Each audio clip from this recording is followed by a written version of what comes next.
What's going on? My name's Luke. I'm the co-founder of Brave Brand, and I've worked with some of the biggest health and fitness brands in the world. That has helped them sell their services, sell their products to a far greater degree. And now what we're doing is we're focusing on helping coaches and consultants do the same for their business without being famous and without using paid advertising. All right, so we're going to be talking about an organic content strategy today.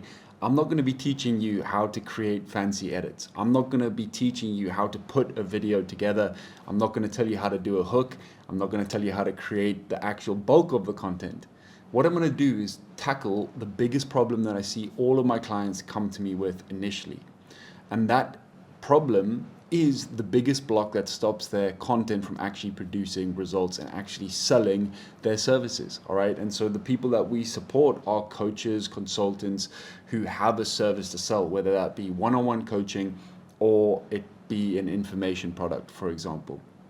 Now, the way that you create content that sells is not about asking how to create that content. It's about asking who is that content for. All right, so it's about creating and asking better questions for yourself. So what we like to say for the content that we produce is that we start with who, not how. Who are you producing the content for?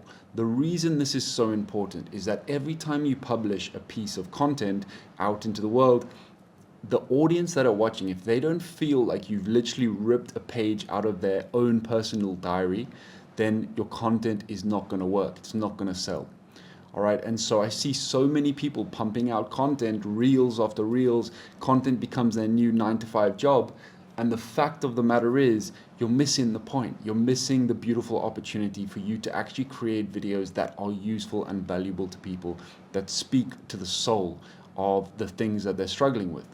All right, so in this video, we're going to tackle exactly what you need to do and what you can do today to start producing content that speaks to the soul of your audience so you can start making more sales and living a life of more abundance. All right, because more sales, more money gives you more freedom and more ability to do the things that you love, which are coaching, supporting your clients, and rock and rolling from there. All right, our goal as marketers is very, very simple. And when we're providing educational based content, all we need to do is focus on this strategy. All right, we need to teach everything we know for free, one problem at a time in a random order. All right, and that is the content strategy. Boom, voila. All right, you don't need to pay 10K to go do a course to figure that out. All right, now the biggest problem that I see a lot of people face is like, all right, so what is the content I'm producing? How can I create content that sells? Well, our goal is to move our clients away from pain and towards pleasure. And so in order to do that, we need to know very specifically what those pains are and what those desired gains are that they're going through. And in order to know the pains that your client is going through, you need to know who that person is, all right? So people talk about this so often because it is so important. And that's why we say start with who, not how. So you can actually start to create content that resonates with them and makes them, they have to have that feeling of, oh my goodness, you, my friend, know me to even a better degree than I know myself, all right? And that is the key to becoming a great marketer and advertiser online. And so a huge mistake that I see a lot of people make online is that they focus on target audience demographics. And so a demographic is things like what gender is someone? How old are they? Are they married? Do they have children? What is their household income? Where do they live, for example? All right, and traditionally that's really worked for businesses, especially local areas, local gyms, restaurants. You need to know the demographics of the people that you're speaking to.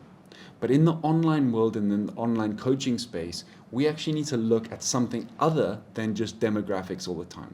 And need to avoid falling into the same trap of just being like, I'm going to help 30 plus men who have this many children, for example.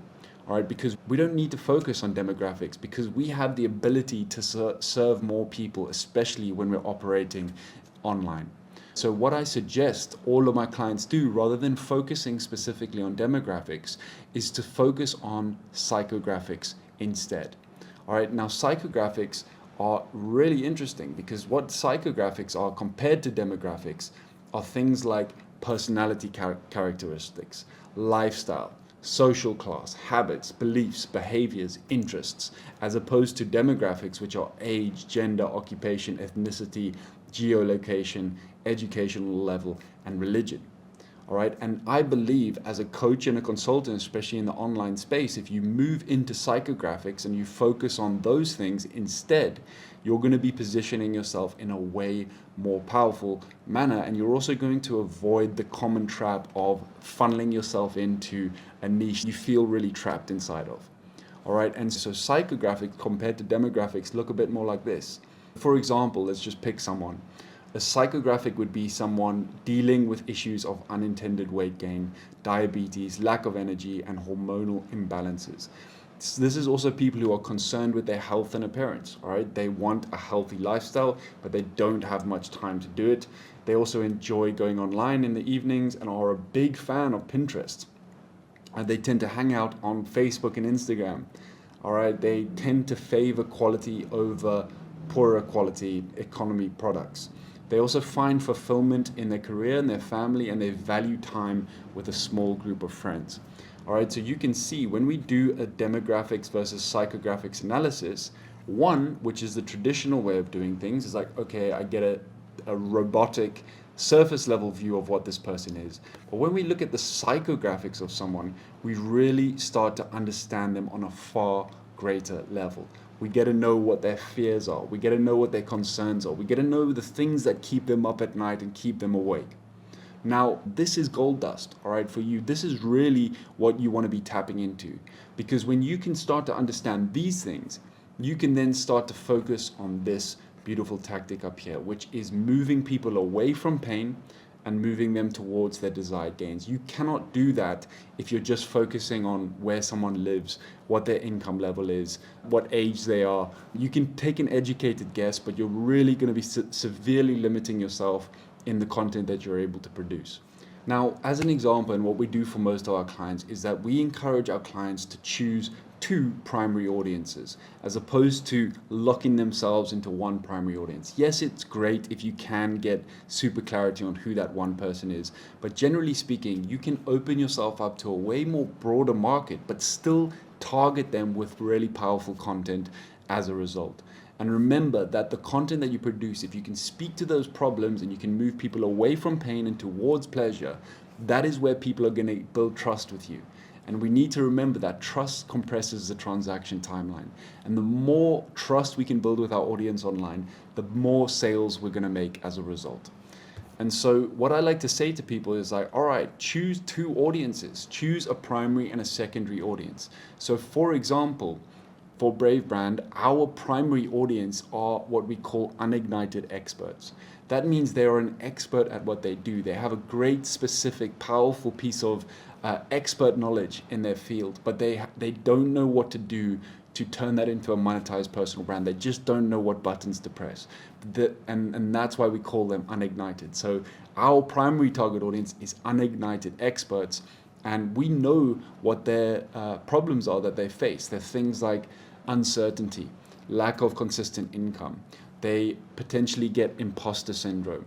All right, they struggle with what content to produce because they just don't have that expertise, and that's where we give them the step-by-step process. Now, our secondary audience is what we call doubtful Jennies, and doubtful Jennies are similar to unignited experts, except their problems that they feel, the psychographic issues that they feel, are more mental issues. All right, so it's more fear of being seen online, fear of getting out of their comfort zone.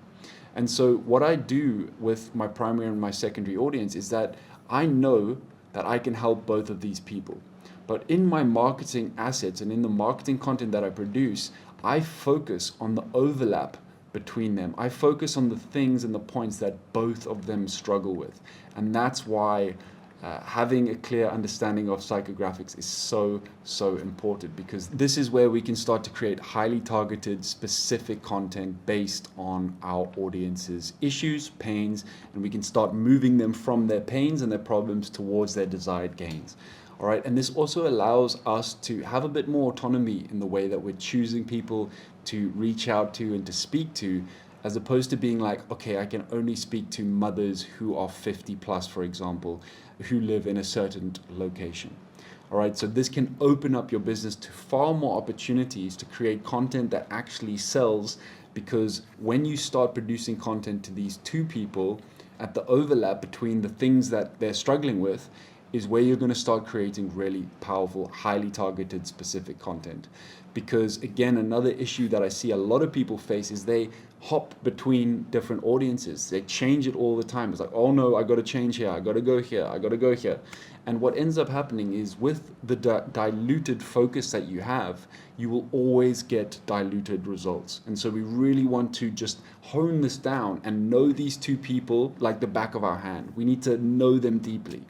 And so a really cool way to get to know them better is to do things like research questionnaires, reach out to people, ask them questions, or analyze your current clients. What do they come to you with? What are the common questions that they ask you all of the time? And if you can start to analyze these things, you're going to get a really great picture and a clear picture on how you can start creating marketing content that will help attract more of those people into your business. Now, another thing that I really love to do is to go into sales calls that I have with people. I record all of my sales calls. And so I will review my sales calls, and I'll notice what were the problems that people were listing off to me when I asked them those questions. And in the successful sales calls that I had, those pieces of information are absolute gold dust. I can take those and start developing my content strategy around those issues that people actually asked me. And so every time I create a video, it's going to be super highly targeted and focused around the problems that my primary and my secondary audience are facing. All right. And so what we like to do then, as opposed to just being like, I help women over 50, is no, we like to give our primary and our secondary audience names, unique names on what we call them. And so, for example, with us, it's unignited experts and it's doubtful Jennies. For example, you might have a primary audience and call them fitness aspirants, or a secondary audience and call them couch champions. And this is just like an endearing name that you can add and give to your audience so you know who you're talking to, and you can also communicate with your team members as well. And so that's what we like to do. We like to give our audience a name. And so I can easily specific. If I jump on a call with someone, I will know if I'm speaking to an unignited expert just by the way they speak, the way they hold themselves. I will know what buttons to push. I will know what content to show them in order to help them trust me more, and then obviously encourage them to come closer to buying one of my services and buying one of my products. And so the moral of the story and the thing that I would love you to action off the back of this is to ask yourself, all right, who am I speaking to? And what are their psychographics? What are the issues that they are facing? What are the mental blocks, the beliefs, the fears that they have? What frustrates them? What pisses them off? All of these awesome questions are going to give you such a powerful understanding to who you're speaking to, and your content strategy will start to resonate. And if you can stick to that consistently and produce highly specific educational based content that answers those problems, focuses on specific how-to content, you're going to start producing content that helps you make more sales automatically. All right, if you enjoyed this video, please hit the like, subscribe for more of this type of content, and drop a comment and let me know what else you would like to learn in the branding and the content marketing space. All right, my friend, all the best, and I'll see you soon.